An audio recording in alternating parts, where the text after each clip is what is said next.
அன்புள்ள ஈரோடு மாவட்டத்தில் புதிய திட்டப்பணிகளின் அடிக்கல் நாட்டு விழாவும் முடிவுற்றிருக்கக்கூடிய திட்டப்பணிகளுடைய திறப்பு விழா மற்றும் அரசு நலத்திட்ட உதவிகள் வழங்கக்கூடிய விழாவில் பங்கேற்று சிறப்பித்துக் கொண்டிருக்கக்கூடிய மாண்புமிகு அமைச்சர் பெருமக்கள்,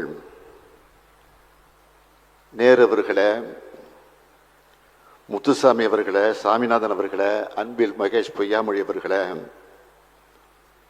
கயல்வெளி செல்வராஜ் அவர்களே, மதிவேந்தன் அவர்களே, நாடாளுமன்ற உறுப்பினர்கள் அந்தியூர் செல்வராஜ் அவர்களே, பிரகாஷ் அவர்களே, சுப்பராஜன் அவர்களே, சட்டப்பேரவை உறுப்பினர்கள் வெங்கடாசலம் அவர்களே, திருமதி சரஸ்வதி அவர்களே, மாவட்டத்துடைய ஆட்சித்தலைவர்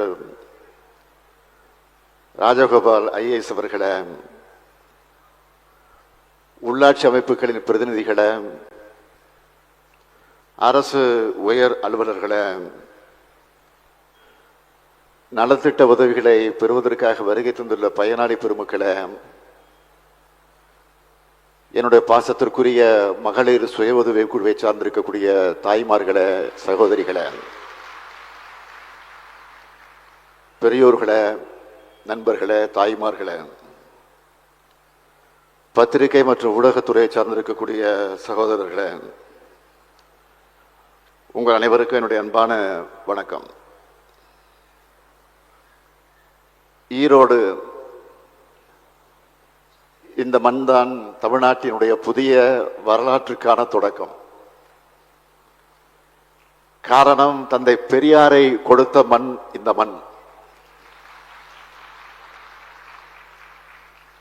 தந்தை பெரியார் அவர்கள் நமக்கு பேரறிஞர் அண்ணாவையும் முத்தமிழறிஞர் கலைஞரையும் கொடுத்திருக்கிறார். அவங்க இல்லாம திராவிட இயக்கம் இல்லை. இன்றைய வளர்ச்சி நிறைந்த அறிவார்ந்த தமிழ்நாடும் இல்லை, நாமும் இல்லை. சில நாட்களுக்கு முன்புதான் ஈரோட்டு பூகம்பம் தந்தை பெரியார் நிகழ்த்தி காட்டின வைக்கம் புரட்சியினுடைய 100 நிறைவு விழா கேரளத்தில் மிக சிறப்பாக கொண்டாடணும். கேரள மக்கள் நம்முடைய திராவிட மாடல் ஆட்சியை பார்த்து பாராட்டுறாங்க. அதற்கு காரணம் இந்த ஈரோடு மண்ணினுடைய மைந்தரான தந்தை பெரியார் போட்ட அடித்தளம்தான் அதற்கு காரணம். பல புரட்சிகரமான தொடக்கம் விளைந்திருக்கக்கூடிய இந்த ஈரோட்டு மண்ணிலே நடைபெறக்கூடிய இந்த அரசு விழாவில கலந்து கொள்வதில் நான் மிகுந்த மகிழ்ச்சி அடைகிறேன், பெருமைப்படுகிறேன், பூரிப்படைகிறேன். உலகாகித உணர்வோடு இங்கே நான் உங்கள் முன்னால் நின்று கொண்டிருக்கிறேன். உங்களை எல்லாம் பார்த்து நான் மகிழ்ச்சி அடைஞ்சாலும் இந்த நேரத்தில் ஒரு சோகம் எனக்குள் இருந்து வேதனையை தந்து கொண்டுதான் இருக்கு. கடந்த வாரம் நம்முடைய ஈரோடு கிழக்கு சட்டமன்ற உறுப்பினர் மரியாதைக்குரிய EVK இளங்கோவன் அவர்கள் நம்மை விட்டு பிரிந்த சோகம்தான் அது. தந்தை பெரியாரின் பேரனவர், ஒன்றிய அமைச்சரா, நாடாளுமன்ற உறுப்பினரா, சட்டமன்ற உறுப்பினரா, தமிழ்நாடு காங்கிரஸ் கட்சியுடைய தலைவரா மிக சிறப்பாக செயல்பட்டவர் EVK இளங்கோவன் அவர்கள். அவருடைய இழப்பு ஈரோடு தொகுதிக்கு மட்டுமல்ல, ஈரோடு தொகுதியின் மக்களுக்கு மட்டுமல்ல, தமிழ்நாட்டுக்கும் மிகப்பெரிய இழப்பு. இன்னைக்கு அவர் நம்ம கூட இந்த மேடையில் இருந்திருந்தா நம்ம திராவிட மாடல் அரசினுடைய சாதனைகளை, செயல் திட்டங்களை பற்றி எடுத்து சொல்லி இருப்பார். அவருக்கு இந்த கூட்டத்தின் வாயிலாகவும் என்னுடைய அஞ்சலியை நான் செலுத்திக் கொண்டிருக்கிறேன். இன்றைய நாள் இந்த விழாவின் மூலமாக 951 கோடியே 20 லட்சம் ரூபாய் மதிப்பிலான 559 புதிய திட்டங்கள் திறப்பு விழா நடந்திருக்கு. 133 கோடியே 66 லட்சம் ரூபாய் மதிப்பிலான 222 திட்டங்களுக்கு அடிக்கல் நாட்டப்பட்டிருக்கு. 284 கோடியே 2 லட்சம் ரூபாய் அளவுக்கான நலத்திட்ட உதவிகள் 50,088 பேருக்கு வழங்கப்படவிருக்கிறது. மொத்தமாக சொன்னா 1368 கோடியே 88 லட்சம் ரூபாய் மதிப்பிலான திட்டங்களின் விழாவாக இதனை மிக சிறப்பாக ஏற்பாடு செய்திருக்கக்கூடிய ஈரோட்டினுடைய நல்முத்து அமைச்சர் முத்துசாமி அவர்களை நான் மனதார பாராட்டுகிறேன், வாழ்த்துகிறேன். பரபரப்போ ஆர்ப்பாட்டமோ இல்லாம நினைச்ச செயலை வெற்றிகரமாக நிறுத்தி காட்டக்கூடியவர் நம்முடைய அருமை சகோதரர் முத்துசாமி அவர்கள். இந்த நிகழ்வை இவ்வளவு பிரமாண்டமா நிகழ்த்தி காட்டியிருக்கக்கூடிய அமைச்சருக்கும் அதேபோல் மாவட்ட ஆட்சியர் ராஜகோபால் IAS அவர்களுக்கும் மாவட்ட அரசு அலுவலர்கள் அனைவருக்கும் என்னுடைய பாராட்டுக்கள், வாழ்த்துக்கள். கடந்த 3 ஆண்டு காலத்தில் ஈரோடு மாவட்டத்துக்கு நம்ம திராவிட மாடல் அரசு செஞ்சிருக்கக்கூடிய பணிகளுடைய பட்டியல் ரொம்ப ரொம்ப நீளமானது. அவற்றில் சிலவற்றை மட்டும் உங்ககிட்ட நினைவுபடுத்த விரும்புகிறேன். மேற்கு மண்டல மக்களோட நீண்டகால கோரிக்கையான அத்திக்கடவு அவிநாசி திட்டத்தை கடந்த ஆகஸ்ட் மாதம் 17ஆம் நாள் தொடங்கி வச்சோம். இதன் கீழ் ஈரோடு மாவட்டத்தில் உள்ள 357 ஏரிகளுக்கு நீர் வழங்கப்பட்டுள்ளது. ஈரோடு மாவட்ட நகர் பகுதிகளில் 70 ஆண்டு காலமாக குடியிருந்து வரக்கூடிய 4191 நபர்களுக்கு வீட்டுமனை பட்டா வழங்கப்பட்டிருக்கு. நத்தம் நிலவரி திட்டப்பணிகளுக்கான புதிய அரசாணையின்படி 2922 பட்டா வழங்கப்பட்டு இன்னும் அந்த பணி தொடர்ந்து கொண்டிருக்கிறது. ஈரோடு மாவட்ட விளையாட்டு அரங்கில் 400 மீட்டர் சிந்தட்டிக்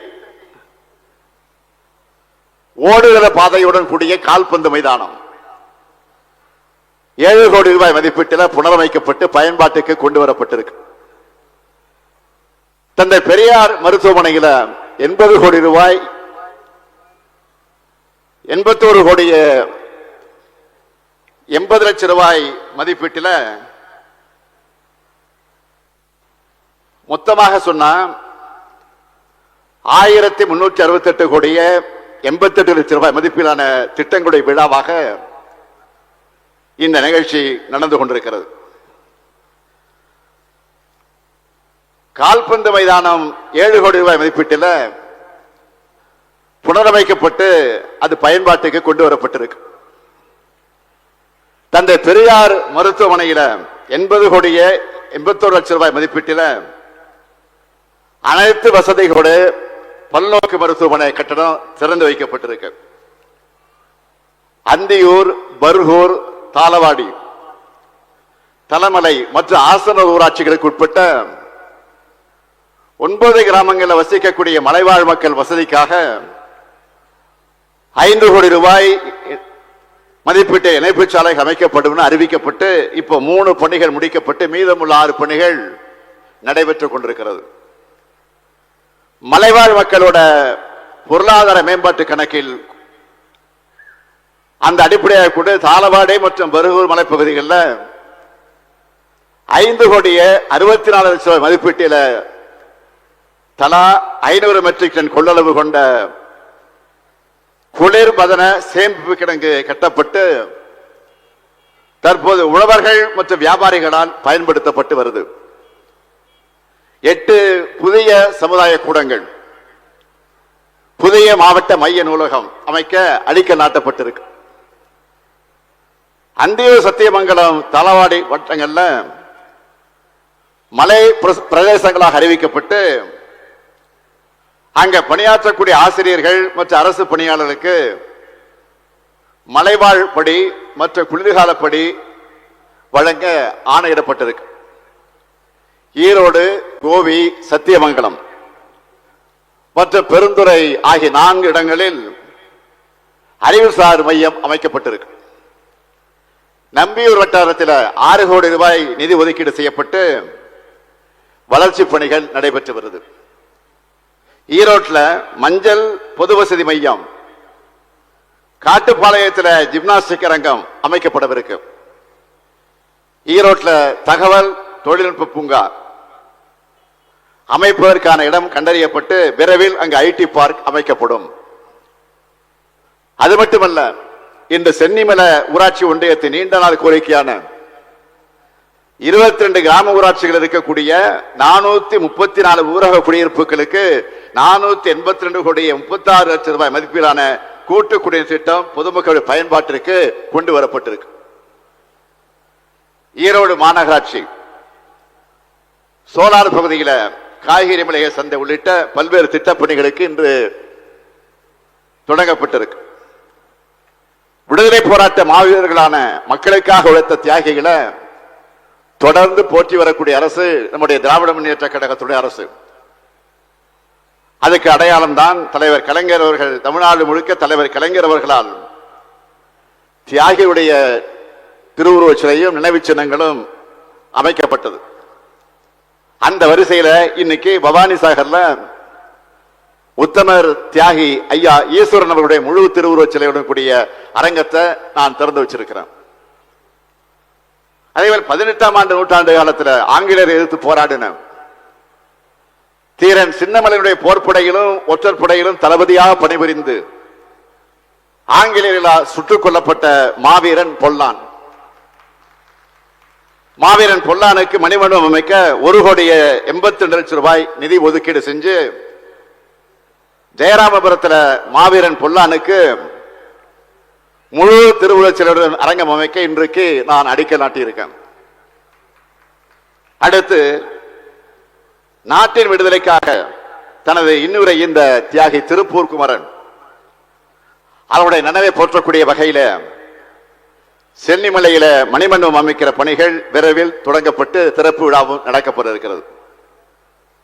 அதேபோல் இந்த ஈரோடு மாவட்டம் சின்னியம்பாளையத்தில் பிறந்து நாட்டு விடுதலைக்காக பாடுபட்டதோடு தன்னுடைய அயராத முயற்சிகளால் பால் உற்பத்தியை பெருக்கி தமிழ்நாட்டுக்கு வெண்மை புரட்சிக்கு வித்திட்ட பால்வள தந்தை SK பரமசிவன் ஐயா அவர்களுடைய திருவுருவச் சிலை ஈரோடு பால் பண்ணையில நிறுவப்படும் என்பதையும் இந்த நிகழ்ச்சியில் மகிழ்ச்சியோடு நான் தெரிவித்துக் கொள்கிறேன்.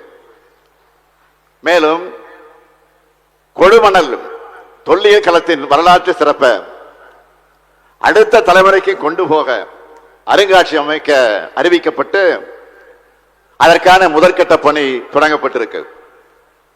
இப்படி ஏராளமான திட்டங்களை நாம் செயல்படுத்திட்டு வரோம். அந்த உறுதியோடு இன்றைய நிகழ்ச்சியின் வாயிலாக இன்னும் சில அறிவிப்புகளை நான் வெளியிட விரும்புகிறேன்.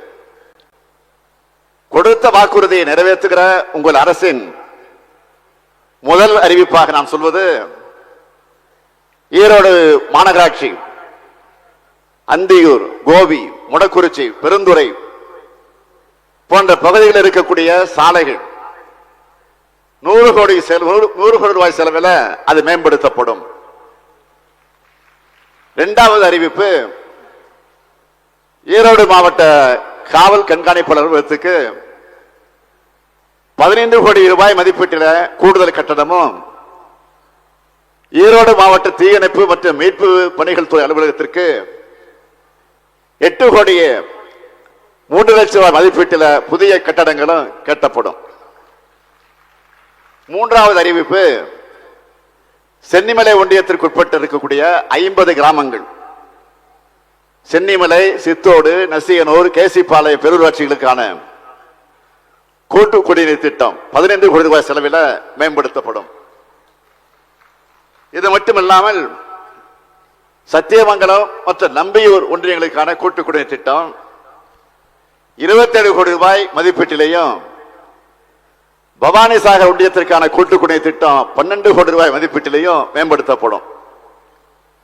4வது அறிவிப்பு, அந்தியூர் ஒன்றியத்தில் உள்ள கத்திரிமலை பகுதி மலைக்கால மக்களுடைய நீண்டகால கனவை நிறைவேற்றுகிற வகையில் 2,50,00,000 ரூபாய் மதிப்பீட்டில் மின் இணைப்பு வசதிகள் வழங்கப்படும். 5வது அறிவிப்பு, முடக்குறிச்சி மற்றும் கொடுமுடி வட்டத்தில் குரங்கன்பாளைய நீர்ப்பாசன அமைப்பு திட்டத்தின் கீழ் பயன்பெறக்கூடிய உழவர்களுக்கு பலனளிக்கக்கூடிய வகையில் 15 கோடி ரூபாய் செலவில் இந்த திட்டம் மேம்படுத்தப்படும். அடுத்து 6வது அறிவிப்பு, உயர்கல்வித்துறையின் கீழ் கொண்டு வரப்பட்டுள்ள சிக்கையநாயக்க கல்லூரியில் 10,70,00,000 ரூபாய் மதிப்பீட்டில் உலகத்தரத்திலான விளையாட்டு மைதானம், நூலக வசதிகள் மற்றும் குடிமைப் பணிகள் தேர்வுக்கான பயிற்சி மையம் அமைக்கப்படும். 7வது அறிவிப்பு, ஈரோடு மாவட்டத்தில் வாடகை கட்டடத்தில் இயங்கிக் கொண்டிருக்கக்கூடிய 15 துணை சுகாதார நிலையங்களுக்கு 6,75,00,000 மதிப்பீட்டில் சொந்த கட்டடங்கள் கட்டித்தரப்படும். 8வது அறிவிப்பு, பவானியில் உள்ள சங்கமேஸ்வரர் திருக்கோயில், கொடுமுடியில் உள்ள மகடேஸ்வரர் திருக்கோயில் மற்றும் வீரநாராயண பெருமாள் திருக்கோயில் பக்தர்களுக்கான வசதிகள் 10 கோடி ரூபாய் செலவில் அமைத்து தரப்படும். இவையெல்லாம் விரைவில் நிறைவேற்றப்படும். வெறும் அறிவிப்புகளை வெளியிட்டுவிட்டு கண்டுகொள்ளாமல் போகிற முந்தைய அரசு இல்லை இது. சொன்னதை செய்வோம் செஞ்சு காட்டின முத்தமிழர் கலைஞர் வழியில் நடக்கிற உங்க ஸ்டாலினோட திராவிட மாடல் அரசு இது. நேற்று நான் ஈரோட்டுக்கு வந்தவுடனே இந்த மாவட்டத்தில் நடந்து கொண்டிருக்கக்கூடிய பணிகள் என்னென்ன என்பதை ஆய்வு செய்வதோடு மாவட்ட ஆட்சியருடன் பல்வேறு நலத்திட்டங்கள் குறித்து ஆய்வு செஞ்சேன். அது மட்டுமல்ல, இன்றைய நாளேடுகள் நீங்க பாத்தீங்கன்னா தெரியும், முதல்வரின் கவனத்துக்கு சில பிரச்சனைகள் தலைப்பு போட்டு அதுல கட்டுரையாக எழுதியிருந்தாங்க. அதை இப்போ மாவட்ட ஆட்சியிடம் கொடுத்து கவனிக்க சொல்லி இருக்கிறேன். இப்படி தொடர்ந்து ஆய்வு பணிகள் ஈடுபட்டு மக்களுக்கான நலத்திட்டங்களை செயல்படுத்திட்டு வரோம். நேற்று நடந்த ஆய்வு கூட்டத்தில் நம்ம அரசோட நலத்திட்டங்களை பயனடையக்கூடிய தகவல்களையும் மாவட்ட ஆட்சியிடம் வாங்கி பார்த்தேன். அந்த தகவல் எனக்கு பெருமையாகவும் மலைப்பாகவும் உண்டாச்சு, ஆச்சரியமா இருந்துச்சு. இவ்வளவு செஞ்சிருக்கிறோமா? நம்ம திராவிட மாநில அரசுடைய முத்தாய்ப்பு திட்டம் கூட கேட்டு அவைகளெல்லாம் நான் முழுமையாக சொல்ல நேரம் இல்லை. டேட்டாவோட மட்டும் சுருக்கமா உங்ககிட்ட நான் பகிர்ந்துக்க விரும்புகிறேன். பெண்களோட பொருளாதார விடுதலைக்காக நம்ம அரசு கொடுக்கிற கலைஞர் மகளிர் உரிமை திட்டம், அந்த திட்டத்தில் இந்த மாவட்டத்தை பொறுத்த வரைக்கும் 4,90,000 மகளிர் மாதந்தோறும் 1000 ரூபாய் உரிமை தொகை வாங்குகிறாங்க. அதே போல பள்ளி குழந்தைகளுக்கு சுவையான சத்தான காலை உணவு வழங்கக்கூடிய திட்டத்தில் 46,355 மாணவர்கள் வயிறார சாப்பிடுறாங்க. மாணவியுடைய உயர்கல்வி கனவுக்கு உறுதுணையா இருக்கக்கூடிய புதுமை பெண் திட்டத்தில் 10,000 மாணவிகள் மாதந்தோறும் 1000 ரூபாய் வாங்குகிறார்கள். அதேபோல் மாணவர்களுடைய உயர்கல்விக்கு துணை நிற்கக்கூடிய தமிழ் புதல்வன் திட்டத்தில் 12,407 மாணவர்கள் மாதந்தோறும் 1000 ரூபாய் வாங்குறாங்க. மாணவர்களின் திறனை மேம்படுத்துற நான் முதல் திட்டத்தில் மட்டும் 1,00,000 மாணவர்கள் பயன்பெற்றிருக்காங்க. கடந்த 3 ஆண்டுகள்ல 67 வேலைவாய்ப்பு முகாம்கள் நடத்தப்பட்டு பல்வேறு நிறுவனங்கள் மூலமாக இதுவரை 7,630 நபர்களுக்கு வேலை வாய்ப்புகள் கிடைச்சிருக்கு. நேற்று நான் மக்களை தேடி மருத்துவ திட்டத்தில் 2 கோடியாவது பயன்களுக்கு மருந்து பெட்டகம் வழங்கினேன். அந்த திட்டத்தின் மூலம் இந்த மாவட்டத்தில் மட்டும் 6,00,000 பேருக்கு சிகிச்சை அளிக்கப்பட்டிருக்கு. அது மட்டுமல்ல, மாவட்டம் முழுவதும் 39,762 பேருக்கு வீட்டுமனை பட்டாக்கள் வழங்கப்பட்டிருக்கு. அண்ணல் அம்பேத்கர் தொழில் முன்னோடிகள் திட்டத்தில் 1,528 பேருக்கு வங்கி கடன் வழங்கப்பட்டிருக்கு. 78,235 உழவர்களுக்கு 3,484 பயிர்க்கடன், 84 கோடி ரூபாய் பயிர்க்கடன் வழங்கப்பட்டிருக்கு. அடுத்த பட்டியல மாவட்ட உட்கட்டமைப்பு திட்டங்கள். அது என்னன்னு கேட்டீங்கன்னா, நெடுஞ்சாலைத்துறை சார்பில் மட்டும் இதுவரை 80 கிலோமீட்டர் நிலவர சாலை பணிகள் 1000 கோடி ரூபாய்க்கு மேல் முடிக்கப்பட்டு பயன்பாட்டுக்கு கொண்டு வரப்பட்டிருக்கு. கடந்த 3.5 ஆண்டுகள்ல 73 பாலங்கள் கட்டக்கூடிய பணிகள் 201 கோடி ரூபாய் மதிப்பீட்டுள்ள தொகையில மேற்கொள்ளப்பட்டு இதுவரை 71 பாலங்கள் கட்டி முடிக்கப்பட்டு பயன்பாட்டுக்கு கொண்டு வரப்பட்டிருக்கு. மீதமுள்ள பணிகளும் நடைபெற்றுக் கொண்டிருக்கிறது. 75 திருக்கோயில்கள் குடமுழுக்கு நடத்தி முடிக்கப்பட்டிருக்கு. இப்படி தொடர் திட்டங்களை தருகிற காரணத்தால் தான் மக்களாகிய நீங்களும் எங்களுக்கு தொடர் வெற்றிகளை தந்து கொண்டிருக்கீங்க. இது கடந்த கால ஆட்சியாளர்கள், அதாவது இப்போ எதிர்க்கட்சியா இருக்கிற அவங்க இந்த வெற்றிகளை தாங்கிக் கொள்ள முடியல. அவங்களை பொறுத்த வரைக்கும் திமுக அரசு தொடர்ந்து திட்டங்கள் அறிவிக்கிறாங்களே, சொன்னபடி நிறைவேற்றுறாங்களே, அதனால அவங்களுக்கு தொடர்ந்து மக்கள் ஆதரவும் கிடைக்குதுன்னு வைத்தறிச்சல் காரணமா எதிர்கட்சி தலைவராக இருக்கக்கூடிய மாண்புமிகு பழனிசாமி அவர்கள் புலம்பிக்கிட்டே இருக்காரு. ஒரு எதிர்கட்சி தலைவர் ஆளுங்கட்சியை விமர்சிக்கலாம், தவறு கிடையாது. நியாயமான புகார்களாக இருந்தா சொல்லலாம். ஆனா திமுக ஆட்சி மேல குற்றம் சாட்ட எதுவும் இல்லாதம, எதுவும் கிடைக்காம பொய் சொல்லக்கூடாது. பழனிசாமி என்ற தனிநபரா அவர் பொய் சொல்லல, எதிர்கட்சி தலைவராக சொல்றார். அது அவர் வகிக்கக்கூடிய பதவிக்கு அழகல்ல. அண்மையில் ஏற்பட்ட பெஞ்சல் புயலால் யாரும் எதிர்பார்க்காத அளவுக்கு மழை பொழிவு இருந்துச்சு. தக்க முன்னெச்சரிக்கை நடவடிக்கை எடுத்து அதை நாம் எதிர்கொண்டோம். பல லட்சம் மக்கள் உயிரை காப்பாற்றி இருக்கிறோம். மழை தொடங்கியவுடன் துணை முதலமைச்சரையும் அமைச்சர்களையும் அதிகாரிகளையும் களத்துக்கு அனுப்பின. மாவட்ட ஆட்சியர்கிட்ட தொடர்ந்து நானே தொலைபேசியில பேசினேன். மாநில அவசரகால செயல்பாட்டு மையத்துக்கு அடிக்கடி சென்று அரசு செயலாளருக்கு அறிவுறுத்தல்களை வழங்கினேன்.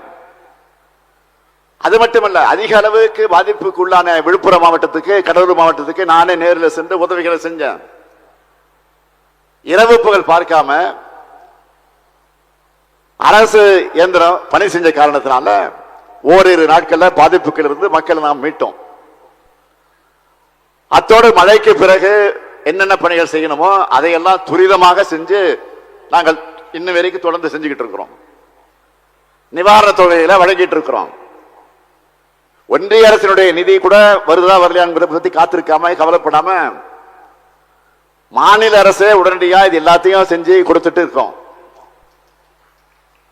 இதை பார்த்து பொறுத்துக் கொள்ள முடியாம இட்டுக்கட்டின கற்பனை குற்றச்சாட்டை எதிர்கட்சி தலைவர் திரு பழனிசாமி அவர்கள் இன்றைக்கு சொல்லிக் கொண்டிருக்கிறார். சொல்லுகிறார், முன்னெச்சரிக்கை செய்யாம சாத்தனூர் அணையை திறந்து விட்டாங்கன்னு ஒரு பொய்ய பரப்பினார். ஆனா உண்மை என்ன? 5 முறை வெள்ள அபாய எச்சரிக்கை கொடுக்கப்பட்டிருக்கு. கரைகளில் இருக்கக்கூடிய அந்த பெயர்களெல்லாம் குறிப்பிட்டு அபாய எச்சரிக்கை அனுப்பப்பட்டுச்சு. முன்கூட்டியே எச்சரிக்கை செஞ்ச காரணத்தினால்தான் பெரிய அளவில் உயிரிழப்புகளை நாங்கள் தவிர்த்திருக்கிறோம். இதான் உண்மை. ஆனா ஒன்ன மறந்துடக்கூடாது, அதிமுக ஆட்சி இருந்தப்ப நிலைமை என்ன?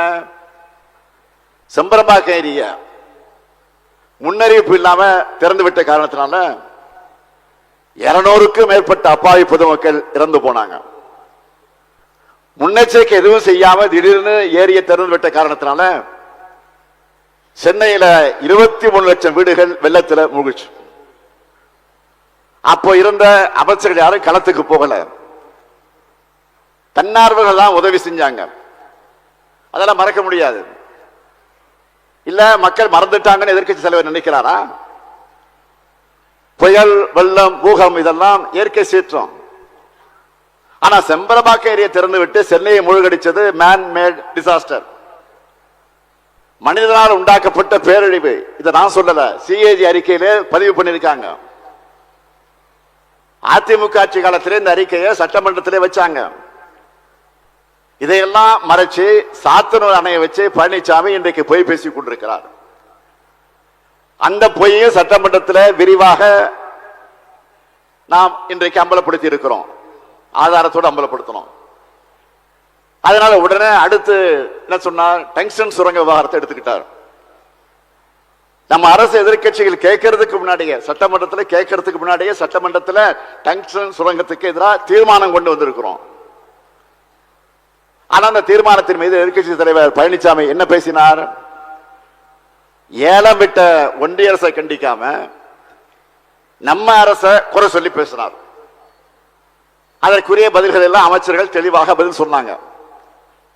அதை கேட்காம சொன்னதையே திரும்ப திரும்ப, இந்த வாழைப்பழங்கள் தெரியல உங்களுக்கு, செந்தில் காமெடி, செந்தில் கவுண்டமணி காமெடி தெரியல உங்களுக்கு, வாழைப்பழ கதை, அது மாதிரி சட்டமன்றத்தை திரும்ப திரும்ப சொன்னார். நான் இப்ப உறுதியோடு எழுந்து நின்று சொன்னேன், நான் முதலமைச்சராக இருக்கிற வரை அந்த திட்டத்தில் தமிழ்நாட்டை பொறுத்தவரைக்கும் நாங்கள் அனுமதிக்க மாட்டோம்னு தெளிவா சொன்னேன். அதையும் கேட்கல. சட்டமன்றம் முடிஞ்ச பிறகு பார்த்தா இந்த டங்ஸ்டன் சுரங்க ஏலத்துக்கு காரணமான சட்ட திருத்தத்தை நாடாளுமன்றத்தில் ஆதரிச்சு வாக்களித்தது அதிமுக தான் என்ற செய்தியை நாங்க வெளியில வந்தபோது கேள்விப்பட்டோம். உடனே அதையும் அவர் மழுப்ப தொடங்கினார். அதுக்கடுத்து இன்னொன்னு சொன்னார், அரசை விமர்சனம் செஞ்சு அவர் சத்தம் போட்டு பேசினது, சத்தம் போட்டு பேசினார், சபையில வாய்க்கிழியே பேசினார். அவைகளெல்லாம் ஒளிபரப்பாக இருந்தா ஆட்சியே கலைஞ்சு போயிருக்குமா, நம்ம ஆட்சி கலைஞ்சிருக்குமா. அவர் சத்தம் போட்டு பேசுனத டிவியில ஒழுங்கா போட்டிருந்தா இந்த ஆட்சியை கலைஞ்சு போயிருக்கான். என்ன ஒரு காமெடி இது. நான் அவருக்கு அன்போடு பொறுமையோடு சொல்லுகிறேன், பழனிசாமி அவர்களை, காலி குளம் உருண்டா சத்தம் அதிகமா தான் வரும். அதே போல நீங்க உருண்டு புரண்டு சத்தம் போட்டாலும் அதுல உண்மை ஒரு துளியும் கிடையாது. இன்னும் சொல்றேன், பொய் நெல்ல குத்தி பொங்கல் வைக்க முடியாது. 4 வருஷம் ஆட்சியில் இருந்து உங்க பதவி சுகத்துக்காக சுயலாபத்துக்காக பலருக்கு துரோகம் செஞ்சு தமிழ்நாட்டோட உரிமைகளை அடமானம் வச்சது உங்க கட்சி தான் மக்களுக்கு நல்லாவே தெரியும். இப்பவும் கூட சரி, நீங்களும் சரி, மாநிலங்களில் இருக்கிறவங்க எம்பிக்களும் சரி, மாநில உரிமைகளை பறிக்கக்கூடிய ஒன்றிய அரசை பார்த்து ஒரு கேள்வி கூட கேட்க தைரியம் இல்லாம தான் இருக்கீங்க. நான் கேட்க விரும்புவது, எங்களை பார்த்து கத்தி பேசுற நீங்க ஒன்றிய அரசை பார்த்து கீச்சு குரலையாவது பேசக்கூடாது துணிச்சல் இல்லையா உங்களுக்கு? என்ன, எதுக்கு பயம்? காரணம் என்ன? உங்க மடியில கணம். இந்த லட்சணத்தில் இருக்கு எதிர்கட்சி. இப்படி தொடர்ந்து பொய் பிரச்சாரங்கள், நாள்தோறும் திட்டமிட்டு பரப்புற அவதூறுகள், ஒத்துழைப்பு வழங்கக்கூடிய, ஒத்துழைப்பை மறுக்கக்கூடிய ஒன்றிய அரசு எல்லா தடைகளையும் கடந்துதான் நாள்தோறும் நம்ம அரசு செயல்படுது. மக்கள் திட்டங்களை செயல்படுத்த நம்ம திராவிட மாடல் அரசுக்கு தமிழ்நாட்டு மக்கள் மாபெரும் வெற்றியை கொடுக்கிறீங்க. அதிலும் குறிப்பா கடந்த நாடாளுமன்ற தேர்தலில் இந்த மேற்கு மண்டலத்தில் மக்கள் கொடுத்த வெற்றி என்பது மகத்தான வெற்றி. வெற்றிகளை வாரி வாரி வழங்கக்கூடிய உங்களுக்கு திட்டங்களை வாரி வாரி நாங்கள் வழங்கிக்கிட்டு இருக்கோம். என்னை பொறுத்தவரையில் மக்களாகிய நீங்கள் என் மேல வச்சிருக்கக்கூடிய அசைக்க முடியாத நம்பிக்கைக்கு நான் என்றும் உண்மையாக இருப்பேன். இந்த முத்துவேல் கருணாநிதி ஸ்டாலின் தலைமையிலான திராவிட மாடல் ஆட்சி என்றைக்கும் தமிழ்நாட்டு மக்களுக்கு நல்லாட்சியை தான் வழங்கும். எங்களின் நல்லாட்சிக்கு உங்களின் நல்லாட்சி எப்பொழுதும் வேண்டும் என்று கேட்டு விடைபெறுகிறேன். நன்றி, வணக்கம்.